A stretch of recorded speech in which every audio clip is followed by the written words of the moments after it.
नमस्कार, मैं हूं ललित कुमार। आप देख रहे हैं सच्ची खबर झज्जर। आज जो हमारी चर्चा रहेगी झज्जर शहर के विकास को लेकर के, और भाई विकास ही हैं, हम इनसे चर्चा करेंगे। काफी साल पत्रकारिता भी की है इन्होंने। हम थोड़ी सी रूपरेखा झज्जर की जो है इनसे जानेंगे कि झज्जर इतना विकसित क्यों नहीं हो पाया कि जो होना चाहिए था। कांग्रेस सरकार भी रही है, बीजेपी भी रही है, और कांग्रेस से पहले इनेलो सरकार भी रही है। तो इन्हीं विषयों पर चर्चा रहेगी। विकास भाई साहब, विक्की देसी हरियाणवी के नाम से। भाई साहब नमस्कार। सबने मेरी राम राम भाई। बहुत बहुत धन्यवाद आपका जो आज इस चर्चा में भाग लेने का मौका दिया। तो झज्जर जिला जो है मेरे हिसाब से ललित भाई 1997 में जिला बनाया था। तब तक लेकर इतनी एक सही तरीके से इसने जिला नहीं कह सकते। जितनी कमियां रही हैं मेरे हिसाब से काफ़ी कमी रही है इसमें, चाहे वो कांग्रेस की सरकार देख लो और अब लगातार तीसरी बार जो है भारतीय जनता पार्टी की सरकार है, तो भी वो कमियां रही। वैसे विकास की बात की जाए, विकास की जो डगर होती है वो शिक्षा को लेकर के होती है। यहाँ से मौजूदा विधायक गीता बुक्कल भी रही हैं, शिक्षा मंत्री भी रही हैं। उनके कार्यकाल में और अब के कार्यकाल में क्या देखने को मिल रहा है? देखो, मौजूदा विधायक शिक्षा मंत्री रही हैं और उनके रहते यहाँ पे जो जितना काम होना चाहिए था, जो शिक्षा के क्षेत्र में या यहाँ पे बड़े कॉलेज लेके आना या फिर आईटीआई, एक गुड आईटीआई को छोड़ दूँ तो यहाँ आईटीआई भी अब जाके आई है।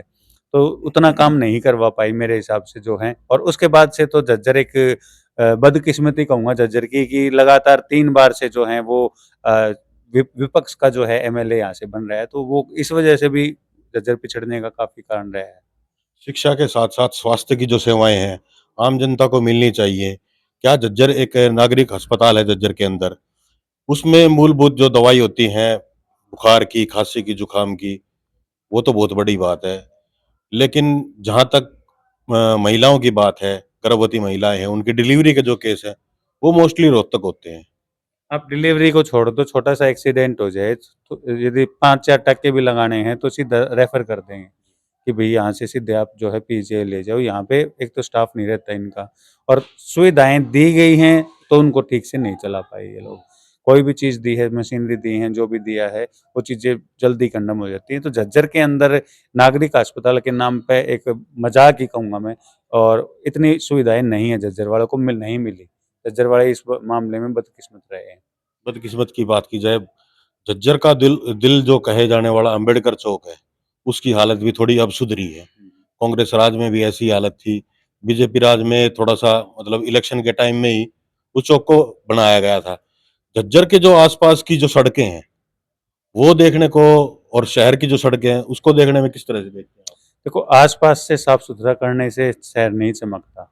शहर की चमक सौंदर्यीकरण, आपको पार्कों को, जो चौक है मेन-मेन, जैसे आपने अम्बेडकर चौक का नाम लिया, यहाँ पे भगत सिंह चौक है, आगे वही चिकारा चौक है, इधर जो है ये धौड़ चौक है और सिलानी गेट है। मेन-मेन बहुत सारे ऐसे चौक हैं जिनके ऊपर सफाई के ऊपर, और सड़कों की हालत बद से बदतर है, बहुत बुरा हाल है। हालाँकि मैं पिछले 10 साल से भारतीय जनता पार्टी की सरकार है। यहाँ पे नगर परिषद जो है, वो नगर परिषद में भी जो चेयरमैन हैं, वो भारतीय जनता पार्टी के हैं। मैं बात करूँ जिला परिषद की, तो जिला परिषद में जो गाँव के अंदर आते हैं, वो भी हमारे जो हैं, वो भी भारतीय जनता पार्टी के हैं। सेंटर में भी भारतीय जनता पार्टी। तो अब तो पूरा का पूरा भारतीय जनता पार्टी के ऊपर ही है। उन्हीं को देखना होगा और उनको एक चीज़ से बाहर निकल के सोचना होगा। झज्जर के लोगों का, झज्जर का विकास करवाना होगा कि भई ये नहीं सोचना कि इन्होंने हमें वोट नहीं दी, इन्होंने हमारा विधायक नहीं बनाया। लेकिन विधायक तो इनके बने हैं ना, तो इसमें झज्जर का कोई कसूर थोड़ी ना है कि भई झज्जर झज्जर जो है वो लगातार विपक्ष में यदि विधायक दे रहा है, तो इसमें झज्जर के लोगों को इसका खामियाज़ा ना भुगतना पड़े, और आगे सरकार को देखना चाहिए कि सौंदर्यीकरण की तरफ ध्यान दें। मैं एक झज्जर में सबसे बड़ी मुसीबत आज के दिन में भी एक कॉलोनी में झज्जर में रहता हूँ, रामनगर कॉलोनी है। बंदरों की समस्या सबसे बड़ी समस्या है। आवारा पशुओं की समस्या, आवारा पशु सड़क पे बैठे होते हैं। कितने एक्सीडेंट होते हैं। मैं मतलब ये लगा लो कि जितने एक्सीडेंट टोटल होते हैं उसमें से 50% तो उन आवारा पशुओं की वजह से होती है। ये सारी की सारी जो हैं, इन सुविधाओं को एक दो मतलब कहते हैं कि आधा घंटे की बारिश पूरे झज्जर को डुबो देती है। आप आपने भी देखा होगा कि घुटनों तक पानी आ जाता है, और उस पानी का क्या कारण होता है कि वो गंदा पानी होता है, क्योंकि जो जितने भी हमारे सीवर लाइन है, उस सीवर लाइन का पानी ओवरफ्लो होता है और वो उस पानी में मिलके लोगों के घरों में घुसता है और बीमारियां फैलती है। तो नगर पालिका की बात की जाए, नगर पालिका का काम होता है साफ सफाई कराना। अभी एक मामला ताजा आज ही अखबार में आया है कि काफी गबन का मामला हुआ है। तो नगर पालिका हमेशा गबन के मामले में ही छाई रहती देखिए ये सबसे छोटी इकाई होती है नहर नगरों की बात करूँ तो मैं, अपने तो अब नगर परिषद हो गई है। तो नगर परिषद में इस तरह के हम जब तक कोई ठोस सबूत ना मिल जाए तो किसी के ऊपर आरोप-प्रत्यारोप नहीं लगा सकते। लेकिन हाँ, इतना ज़रूर है कि नगर परिषद को अब देखना चाहिए, सोचना चाहिए और अब ये समय है, अभी नहीं तो फिर कभी नहीं। फिर आगे क्या होगा ये बहुत बुरा हाल है झज्जर का और मैं काफ़ी इस चीज़ से दुखी रहता हूँ। कई बार भी सोचता हूँ कि भई झज्जर में मैं लोगों से भी रिक्वेस्ट करता हूँ भी आपके आस-पास गंदगी के ढेर है, कोई भी समस्या है, वो हमें बताओ, हम अपने चैनल के माध्यम से उठाएँगे।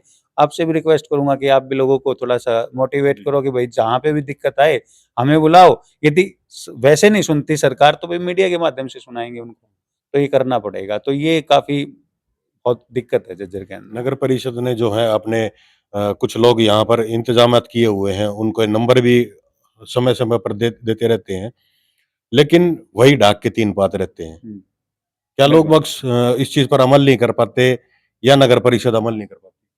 दोनों तरफ से कमियाँ रहती हैं। एक गली में जैसे प 20, 25, 30 घर हैं, किसी कोई भी गली की समस्या है, तो वो ये सोचते हैं कि मैं क्यों करूँ, वो कर देगा फ़ोन, मैं क्यों करूँ, वो कर देगा, लोगों के पास समय नहीं है।